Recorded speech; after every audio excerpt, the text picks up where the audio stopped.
President Trump is facing increasing criticism from corporate America over his decision to launch a global trade war. On Monday, the CEOs of Walmart, Target, and Home Depot met with Trump at the White House to warn about the impact of Trump's trade policies. A day later, Trump signaled he's open to substantially lowering tariffs on China. Trump is also toning down his attacks on Federal Reserve Chair Jerome Powell, who he'd threatened to fire. This all comes as global stock markets remain in turmoil over Trump's trade policies. The Wall Street Journal reports the Dow Jones Industrial Average is headed for its worst April performance since the Great Depression. We're joined now by Robert Kuttner, co-founder and co-editor of The American Prospect. His most recent piece is headlined Trump Blinks. Kuttner's latest book is Going Big, FDR's Legacy, Biden's New Deal, and the Struggle to Save Democracy. Robert Kuttner is also a professor at Brandeis University's Heller School. Robert, welcome back to Democracy Now! So let's begin with this U-turn, with this reversal of Trump's. When he started talking about 145% tariffs on China, it was like someone else had proposed them, and he wanted to turn that around. So you've got from China to the possible firing of Jerome Powell and the turnaround on that. Can you talk about the significance of this and what it means that the Dow Jones is plummeting to the point of being compared to the Great Depression? Well, Amy, I've been obsessively concerned with one question. Where are the firewalls? Where are the speed bumps? How might we slow Trump down?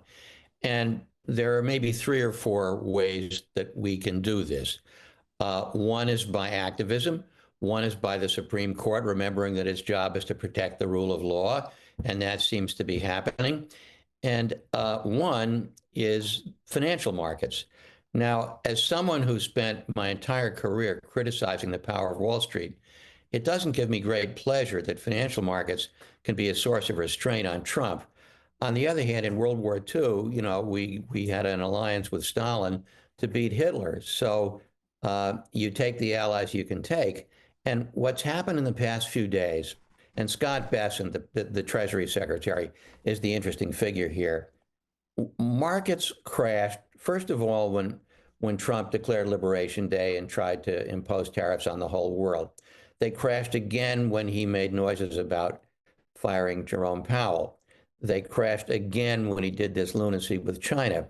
And what Bessent has done, he's sort of the most conventional Wall Street guy of all of Trump's advisors. So he kind of speaks for financial markets. And he basically said to Trump, you really don't want to do this. And so Trump walked it back. And if you look at markets, financial markets, the Dow Jones, the S&P 500 in the past few days, you know, they've bounced around like a yo-yo, and they've bounced around primarily in response to whether Trump is doubling down on this craziness or whether he's backing off. And you've said, Robert, that Scott Bessent plays the role of the, quote, sole grown-up in the room in the Trump administration. Right. So if you could say a little bit about his background and what kind of influence you think he has on Trump. It's very interesting. I mean, he is the most atypical of all of the close-in Trump advisors. He used to be a Democrat. He worked for George Soros for a long time. He's the guy who came up with a bet that crashed the pound in the mid-90s. And then he set up his own hedge fund. He's gay. He's married to a man. He's about as unlike most of MAGA as he could be. And Trump picked him because he wanted one traditional Wall Street guy to reassure financial markets.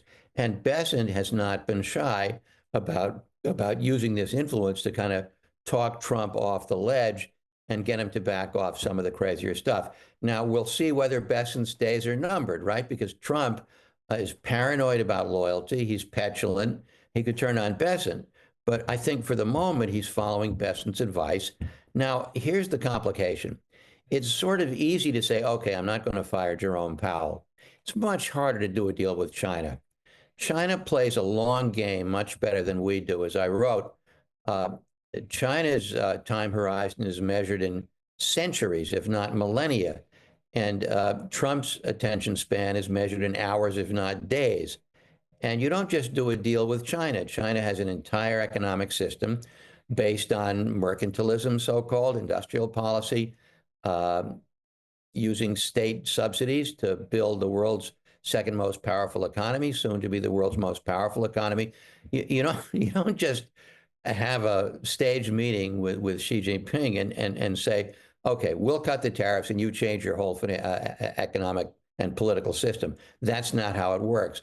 So it's not clear what kind of deal is in the offing. And Trump has basically weakened his own hand by doing this ridiculous 145% tariffs and then humiliatingly having to walk it back.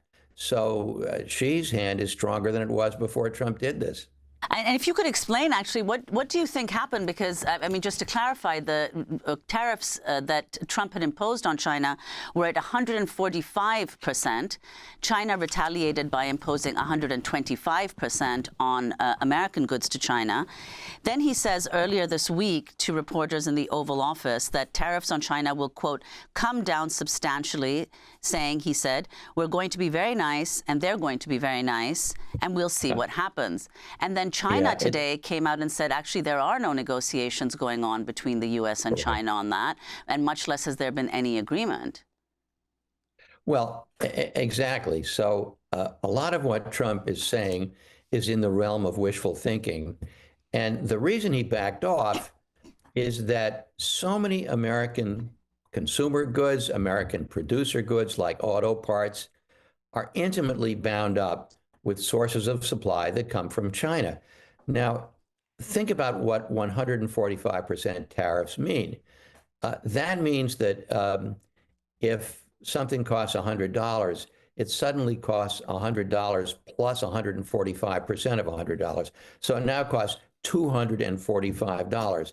That's tantamount to a boycott. It's like a complete boycott of Chinese exports. And after all these years of neoliberalism, where so much stuff gets outsourced to China, we're very dependent on China. The flip side, and this has to do with China's retaliatory tariffs, our biggest export is, guess what? It's soybeans. It's 9% of all of American exports, not farm exports, all exports. And the biggest customer for American soybeans is China. Well, if China's tariffs are over 100% on American soybeans, China's going to start getting its soybeans from Brazil or from Argentina. So you've got farmers very upset as well. And you've got all of industry and all of agriculture telling Trump, back off, don't do this to us. So, of course, he has to back off. And China's in the catbird seat, and China can very well say, well, we don't have any deals pending. We didn't do this. He did this. And he's weaker than he was before. And this is classic Trump. You create a crisis, then you say, well, actually, I'm going to back off and the crisis is over. And you end up with yourself and the country worse than before you started. And then, of course, the question is how much he and his friends make when he suddenly does a turnaround and the stock market goes up. Robert Kuttner, 10 seconds to respond to that. Well, he's totally corrupt. He doesn't make any bones about the fact that he's totally corrupt. You had the item about cryptocurrencies. I mean, he's the ultimate grifter.